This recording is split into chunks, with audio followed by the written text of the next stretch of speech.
Republika ng Pilipinas, His Excellency Ferdinand R. Marcos Jr.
Ito, kasalukuyang nasasaksihan ng ating mahal na Pangulo ang pamamahagi ng food packs mula sa DSWD para sa mga residente ng Nueva Vizcaya na nasalanta ng Super Typhoon Pepito. Ayon sa pinakahuling datos ng PDRRMO Emergency Operations Center, higit sa 5,225 na pamilya o aabot sa 18,046 na individual ang kabuuang naapektuhan ng Super Typhoon Pepito sa lalawigan ng Nueva Vizcaya. Mayroon na din naitalang 842 totally damaged at 6,137 partially damaged na mga kabahayan. Nag-iwan din po ang Bagyong Pepito ng 7 nasawi, 3 sagatan at 1 na hanggang sa ngayon ay nawawala. Itinataya rin na abot sa 887,699,135 pesos ang pinsalang idinulot sa agrikultura, samantalang aabot naman sa 168,095,000 ang pinsala sa mga infrastruktura.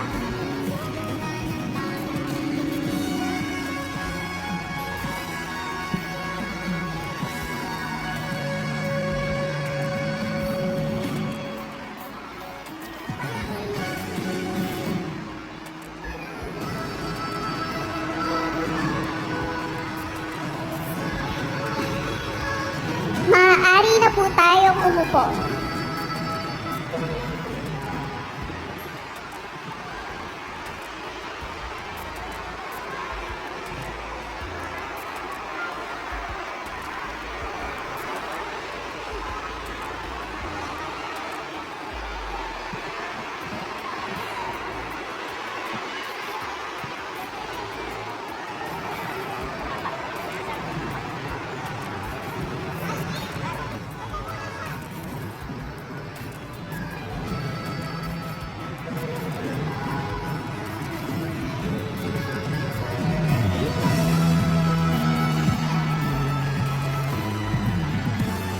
Magandang umaga po sa ating lahat. Sa araw na ito, mamamahagi po tayo ng tulong mula sa ating gobyerno para sa mga kababayan nating nasalanta ng Bagyong Pepito. Para umpisahan ang ating programa, inaanyayahan po natin si Nueva Vizcaya Governor Jose V. Gambito para sa kanyang mensahe at upang ipakilala ang ating panauhing pandangal.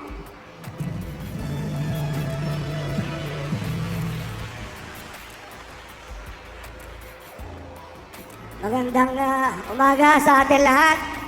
Naimbag bigat tayo amin na po. Kung bata niyo man, talong may masit. Well, nagasap tayo tata, kablawin nga sa pasap. Kang runaan na, dagiti bibisitas tayo. Nagasap tayo tatangal daw, first time nga kalkalpas iti didigra ket imay nga dagos. Dayay presidente tayo. Nga umay na kumustahin, kinkitain na, di kasasaad tayo itata. Ket nagasan tayo. Tatalaga mait nga ato'y amati Pilipinas ket may saka iayaten na iti probinsya iti Nueva Vizcaya. Ket garon itinagan iti aming mamamayan iti probinsya iti Nueva Vizcaya. Apo Presidente, idanon ko iti 9+1 nga panagyaman mi kada kayo. Sapay ko man, apo tayo nga Diyos iti mangbendisyon kinyam iti suporta ken tulong mo amin apo dito probinsya iti Nueva Vizcaya. Ketapno ang nga matiddag. Now let us welcome ang ating Presidente, His Excellency President Ferdinand Romualdez Marcos Jr. Gusto na po ako Gobernador. Ang tugaw po kaya.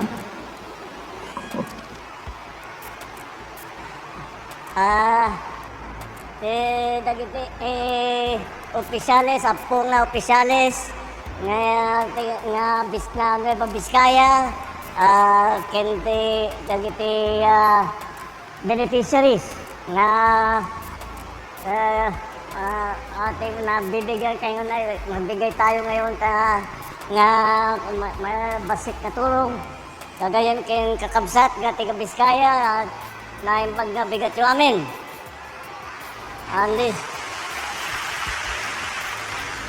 Andito po tayo ngayon para tignan, nag-inspection po kami kasama ni Governor at inikot namin, tinignan po namin yung mga damage at kung ano yung mga pangyayari. At nandito naman kami ngayon dito sa distribution center upang matiyak na maganda at sapat ang ating mga supply para ibibigay sa mga nangangailangan. At alam niyo po, ito na yung pepito yung dumaan ay ang ang pang-anim na bagyo na dumaan sa Pilipinas sa wala pang 4 na linggo, 23 days. 23 days. Ang within 23 days, 6. Ang tawag namin sa series na bagyo na KLMNOP. Dahil nag-umpisa sa 15 na patapos sa Pepito. At kaya naman, tinitiyak namin kahit na maraming request para dito sa mga relief goods, tinitiyak ko, kausap ko nga si Secretary Rex Gatchalian na tiyakin na kahit papano, meron tayong sapat na maibibigay. Dahil yung ang report ni Secretary Rex, ang damaged homes daw, 500. So, 500 ang damaged homes. Ngayon, lahat ng mga nawalan ng bahay o hindi matirahan ng bahay, ay kailangan nandito kung nasa evacuation center o kung nandun man sila sa mga bahay na matirahan ng kanilang mga kamag-anak at ang kanilang mga kaibigan, ay kailangan pa rin namin tulungan at mabigyan nitong food pack. Kaya importante na sapat ang aming supply, patuloy ang aming pag-produce nito. Dahil nga, inaalala ko lagi, sa dami ng dumaan na bagyo, sa dami ng mga naging biktima, ay nahirap naman, maubusan tayo dito. Kaya lahat ng ahensya ng gobyerno ay nandito upang tumulong. Nandito po, papakilala ko na rin sa inyo. At eto si Secretary Rex Gatchalian, siya yung unang nakarating dito, siya yung sa DSWD. At siya ang laging nauuna kapag meron na naman tayong nabalitaang bagyo, may mga area na tinamaan. Andito rin po para i-assess ang naging damage sa agrikultura. Nandito po ang DA Secretary, Department of Agriculture Secretary Chico Laurel. Andyan din po para i-assess, ganun din po. Nakita na po namin yung mga ibang damage dun sa mga flood control. At siya po ang gumagawa ngayon ng plano para paayos natin, para patibayin pa natin ng kung meron man may sumunod pa na bagyo ay hindi na masisira ulit. Nandito po ang DPWH, Public Works and Highway Secretary Manny Bunuan. andito rin po, iba pero secretary dahil meron kaming ibang lakad mamaya. At andito po, tiga-atin din ang secretary ng Department of Agrarian Reform dahil mamimigay na naman ng titulo mamaya. Ito si Secretary Conrado Estrella. Andito rin po ang ating DILG Secretary dahil po lahat itong aming ginagawa hindi namin kayang gawin kung national government lamang ang lumalakad. Lalo na mga first responder, puro mga local government units ang first responder. Kaya kung ano man ang gagawin namin sa bawat lugar, we always coordinate very closely with the local government. At alam naman natin, you are the first responders and you are the ones, kayo ang pinaka nakakaalam kung saan ang problema at kadalasan kung paano aayusin yung problema. Kaya napakahalaga ng ginaganap ng ating DILG Secretary John Vic Remulla. Ang isa pang cabinet secretary na kasama natin ngayong araw ay nakapunot na yung noo dahil iniisip niya paano ibabalik ang kuryente sa lahat ng iba't ibang lugar. Alam naman natin, minamadali niya, ginagawa niya ang lahat para mabalik lahat ng ating mga serbisyo para sa taong bayan. Ang ating Department of Energy Secretary Popolutilla. At marami pang iba't ibang ahensya ang kasama sa ating ginagawa. At dahil po, kung titingnan ninyo, hindi lang DSWD ang inaasahan namin. Hindi lang ang NDRMC para sa disaster response. Kami, ang aming ginagawa, tawag namin is whole of government approach, yung buong pamahalaan. Hindi lamang isang departamento, hindi lamang 2 departamento, kundi ang buong pamahalaan ay nagtutulungan para makatulong para sa pagdala ng tulong para sa ating mga kababayan na nangangailangan na naging biktima dito sa mga disaster.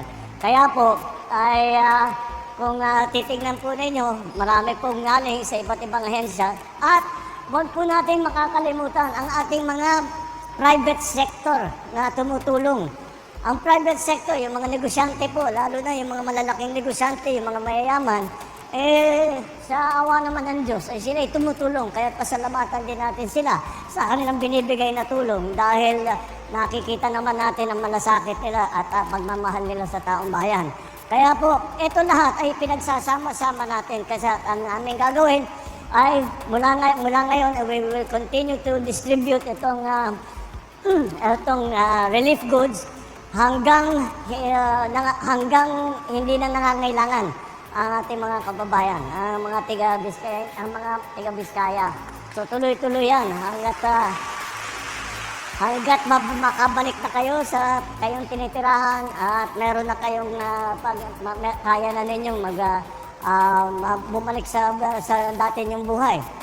At hindi lang dito ay meron pa kaming cash na ibibigay na para sa mga nasiraan ng bahay at at yung mga nangangailangan dahil po ang nakita namin sa mga disaster response. Siyempre, una yung pagkain, ang tubig, lahat yan, yung mga supply na ganyan, yun ang dapat uunahin. Ngunit, habang pag dumaan ng mga 1 linggo, wala pang 1 linggo, bawat pamilya may sariling pangangailangan na hindi kasama sa food pack, hindi kasama sa medical kit, hindi kasama doon sa mga aming binibigay. Kaya magbibigay kami ng cash para doon sa mga naging biktima para meron silang gamitin para makabili kayo ng inyong mga pangangailangan. Sa agrikultura naman, sa ating mga magsasaka, ay titingnan namin, ina-assess ngayon ng DA, ang Department of Agriculture, ina-assess ngayon nila kung ano yung maging damage. Ngayon, hihilingin namin sa local government kung gagawa tayo ng listahan ng magiging farmer beneficiaries dahil kailangan natin bigyan ng assistance. Ang assistance, meron tayong cash assistance para sa mga farmer, para sa mga magsasaka. Meron din tayong non-cash. Ibig sabihin, yung mga high value crops na nasira na nakita natin doon sa upstream ng tulay na pinakita ninyo sa akin kanina. Yun, maraming gulay galing dito. Kaya't nagtaasan na yung presyo kasi hindi pa naman naging shortage. Pero in anticipation of a shortage, nagtaasan na yung presyo. Kaya't kailangan balikan natin kaagad yan. Ang maganda riyan, kompleto naman tayo. We will provide seedlings, we will provide fertilizer, we will provide all other inputs para naman makabalik kayo kaagad sa inyong ginagawa. At yan ang magiging trabaho ng Department of Agriculture. Sa ngayon, dahil early this week lang nangyari ito, panay pa rin ang assess namin. Yung mga numero namin, kung ilan yung bahay na nasira, ay baka aakyat pa yan. Yung listahan ng mga beneficiaries sa agriculture lalo, kailangan din patuloy ang ating assessment. At siguro hindi tayo magugulat na dadami pa yan. So patuloy lang ang mga local offices naman ng ating mga agency, yan ang kanilang ginagawa ngayon, nag-a-assess at nag-coordinate sa local government para malaman nga natin kung sino yung mga nabiktima at sino yung mga nangangailangan ng tulong. So, hindi po kami titigil. Gagawin namin, hindi po mauubos ito. Huwag kayo mag-alala. Kahit na sunod-sunod yung bagyo, meron naman tayo, kagaya ng aking sinabi, meron naman tayong pagkukuhanan at tuloy-tuloy ang ating pag-produce nitong mga relief goods at tuloy-tuloy naman hanggat may request ay tuloy-tuloy pa ang aming pagbigay. Yun lang po at good luck po at mabuti naman na kinalulungkot ko lang na ang pagbalik ko rito sa Biskaya, nakabalik na ilang beses pero nakabalik na bilang Pangulo, ngayon lang ako nakabalik bagyo pa. Sabi ko, lahat kagaya ng sinasabi ko sa lahat ng pinuntahan ko nitong dinaanan ng bagyo, sana naman sa susunod, ang punta ko rito mas masaya, medyo piyesta lang siguro, wag na yung bagyo. Maraming salamat, Diyos hindi na po. Naimbag nga bigot kami.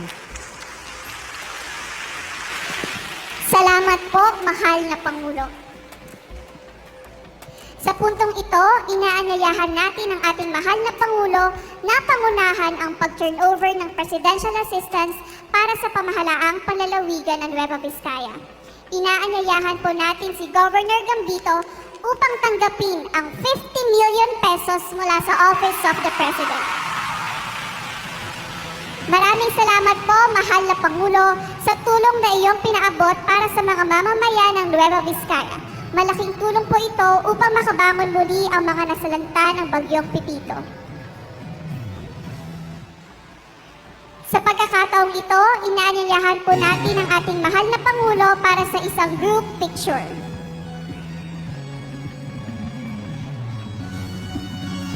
Hinihiling po natin ang ating beneficiaries at mga bisita na magsitayo at samahan ng ating mahal na Pangulo para sa isang group photo.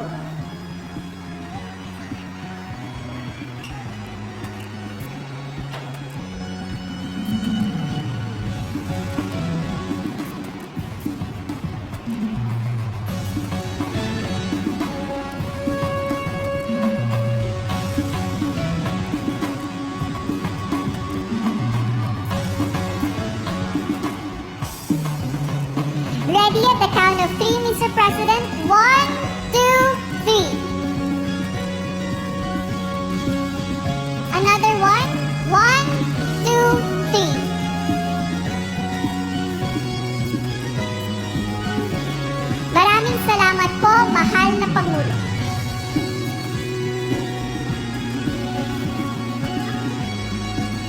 At dito na po nagtatapos ang ating programa. Taos-puso po kaming nagpapasalamat sa ating mahal na Pangulo para sa mga tulong na ipinaabot sa ating mga kababayang Novo Vizcayano. Muli mga kababayan, ang Pangulo ng Republika ng Pilipinas, His Excellency Ferdinand R. Marcos Jr.